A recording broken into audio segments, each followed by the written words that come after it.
Jesus Cristo segundo João. Deus amou tanto o mundo, que deu o seu Filho unigênito, para que não morra todo o que nele crer, mas tenha a vida eterna. De fato, Deus não enviou o seu Filho ao mundo para condenar o mundo, mas para que o mundo seja salvo por ele. Quem nele crê não é condenado, mas quem não crê já está condenado, porque não acreditou no nome do Filho unigênito. Palavra da salvação. Meus irmãos e minhas irmãs, paz e bem.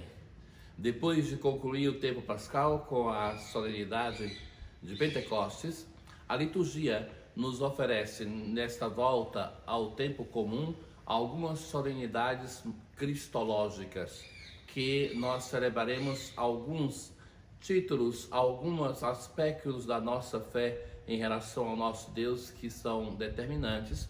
Solenidades essas que algumas são provenientes da devoção popular. A primeira, no domingo, é a de hoje, a solenidade da Santíssima Trindade. Depois nós teremos Corpus Christi e depois teremos o Sagrado Coração de Jesus. Por que celebramos essa solenidade? Na verdade, hoje a liturgia não nos oferece um curso de teologia, como alguém podia pensar. É o domingo para nós estudarmos, aprofundarmos em um certo sentido o mistério central da nossa fé. Mas não, é um domingo que somos chamados, como faziam os místicos, a afirmar a certeza que esse mistério nós compreendemos mais na contemplação, estando de joelhos diante desse mistério, do que propriamente estando nos nossos livros, nos nossos empenhos intelectuais. É famoso o episódio de Santo Agostinho, que depois de escrever e de refletir sobre tantos argumentos da fé, um dia ele estava caminhando em uma praia e ele viu um jovem, na verdade um anjo que para ele parecia um jovem, que abria com um palito de dente, com um graveto, um buraco na areia e colocava a água do mar. E depois abria de novo e colocava. E Agostinho, encantado com aquilo, fala: o que você está fazendo? Estou buscando colocar a água do mar dentro deste buraco. Aí Agostinho vai dizer: mas isso não é possível. É totalmente sem nenhum fundamento. E aquele anjo vai responder para ele assim: é mais fácil colocar toda essa água do mar neste buraco do que colocar todo o mistério da Santíssima Trindade na tua cabeça. Esta certeza de que nós não podemos pretender, não podemos ter esse orgulho intelectual, hoje é um traço da ciência, né? Aquilo de pretender explicar tudo, e pretender explicar o mistério da Santíssima Trindade. Não é esse o objetivo da festa de hoje. Seria mais uma função da teologia, mas mesmo a teologia deve ter consciência de que não pode explicar totalmente o mistério de Deus. Nós entramos nesse mistério como que tateando, com o respeito que nasce do coração de quem crê e que sabe que, diante de um ser humano, eu nunca posso compreendê-lo totalmente, muito menos diante do mistério de Deus. O que é um mistério? O nome já é curioso, o mistério da Santíssima Trindade.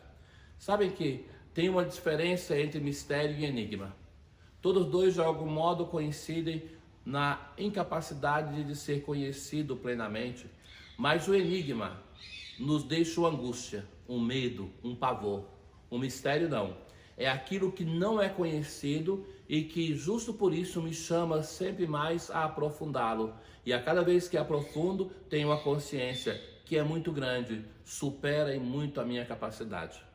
É interessante que em muitos temas, praticamente todo o conhecimento, isso acontece, que é quando você encontra uma pessoa que nunca estudou nada sobre o argumento, aquela pessoa muitas vezes tem a pretensão de saber tudo sobre aquele argumento. Você encontra uma pessoa que estudou anos sobre alguma coisa, ela tem consciência que ainda é o ignorante que precisa estudar muito mais.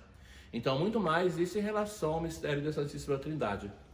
Mas eu acredito que o grande fruto da solenidade de hoje é aquela de nos dar de novo a possibilidade de evangelizar a imagem de Deus que nós temos. Nós muitas vezes, e isso está entranhado em nós, temos uma imagem de Deus que é terrível. Aquele Deus que nós julgamos, pensamos que é um juiz terrível, um juiz que premia os bons e pune aqueles que não são bons. Então, que na verdade, um juiz assim é um juiz puramente humano.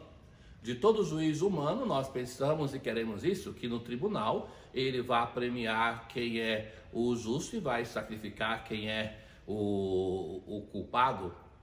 Mas não pode ser que a imagem de juiz que está na sociedade eu reflita no meu Deus e que continue a pensar que todas as coisas, inclusive uma pandemia, e quantas vezes eu ouvi isso até mesmo em vídeos, em momentos de oração, em pregações, que atribuem a Deus o sofrimento deste tempo.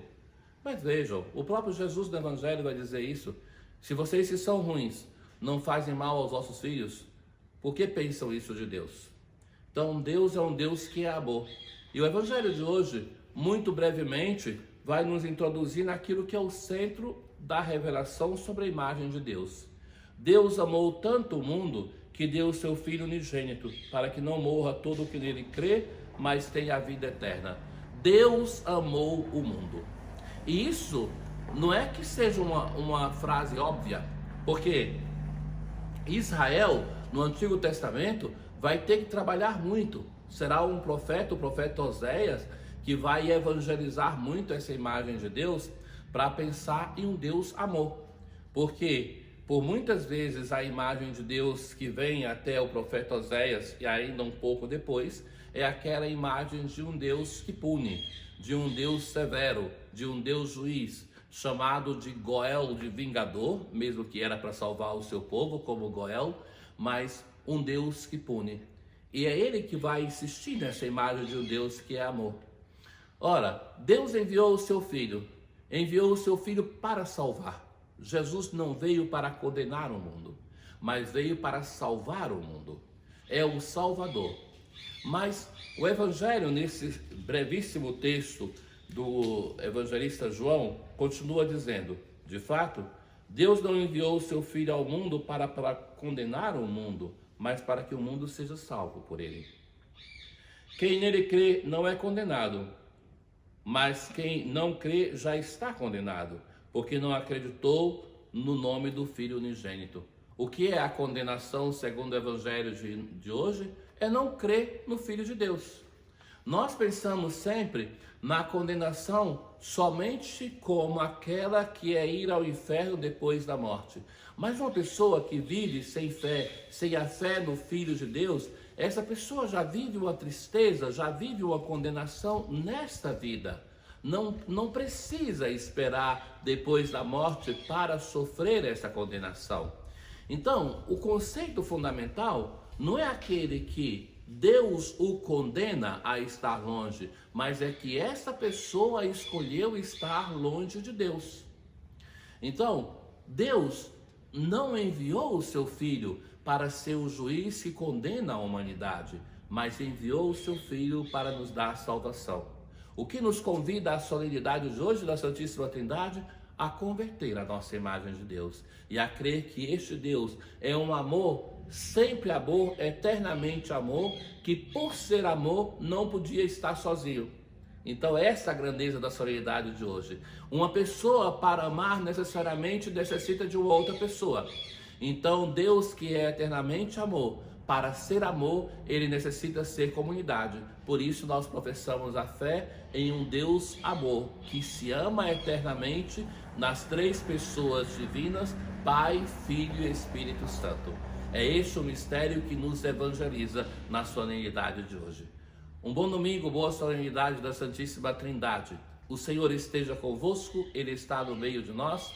Abençoe-vos o Deus Todo-Poderoso, o Pai, o Filho e o Espírito Santo. Paz.